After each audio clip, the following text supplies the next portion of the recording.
This is a quick cold start of the Corvette. Run like a charm. Been sitting now for about 2 weeks. I just sprung it up. Got the flow masters on the back.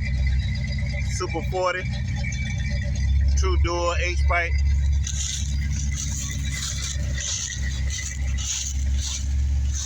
Yeah, just cranking it up. A shot of the interior. Ain't too bad for 86. Ain't too bad. I'm gonna have it back right. Just want to do a quick update. People be asking questions. L98.